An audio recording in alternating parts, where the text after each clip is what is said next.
Bakit nga ba dumami ang adopted kids ni Nora Honor? At bakit nagkahiwalay sila ni Christopher De Leon? Ayaw niya mag-aaway kami. Ayaw niya mag-aaway. She wants us to talk about what.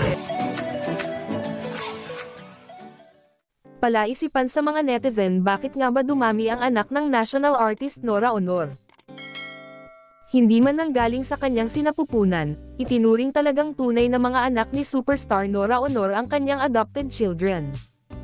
Abot langit ang pasasalamat ng magkakapatid na Lotlot, Matet, Kiko, at Kenneth De Leon kay Ate Gay sa pag-aalaga at pagpapalaki sa kanila ng maayos kahit nga hindi sila mga tunay na anak.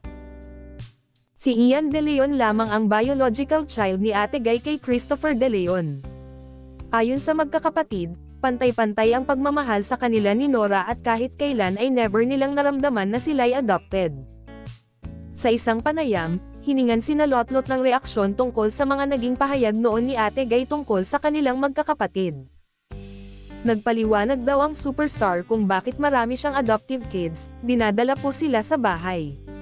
Yung mga tao, lalong-lalo na yung mga bata na dinadala sa iyo, magigilty ka kung hindi mo tatanggapin.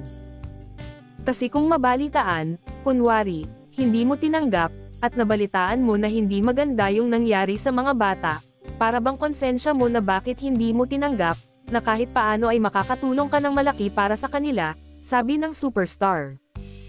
Ani ni Matet, ayaw na ayaw po niya, na sinasabihan kaming ampon. Never po niyang ipinaramdam sa amin iyan. Nalaman po kasi naming ampon kami from the helpers. Ang tanong naman daw ni Lotlot kay Ate Gay nang malaman niyang hindi si Nora ang tunay na ina, bakit si Ian lang ang galing sa tiyan mo? Bakit ako hindi? Gusto ko, ako din. Sagot daw ni Nora sa kanya, ikaw, galing ka sa Panginoon, bigay ka sa akin. Si Ian, siya lang yung pinagbuntis ko.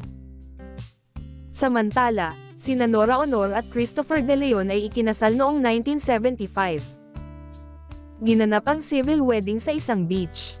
Hindi naging madali sa kanila ang buhay bilang mag-asawa dahil nasa rurok sila ng kasikatan noong mga panahong iyon at sa dami ng intriga na nakapaligid sa showbiz, inamin nila na nakaapekto yun sa kanila, idagdag pa na bata pa sila noon, si Nora ay 22 at si Christopher naman ay 19. Nagkaroon sila ng biological son si Ian De Leon at 4 na adopted sina Lotlot, Matet, Kiko at Kenneth.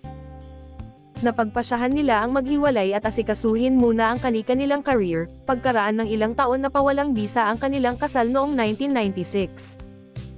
Pinakasalan naman ni Christopher si Sandy Andolong na dating kaibigan ni Nora at mayroon na rin silang mga anak. Naghiwalay mananatili silang magkaibigan at ang tawagan pa rin nila ay Papa Boyet at Mama Gay.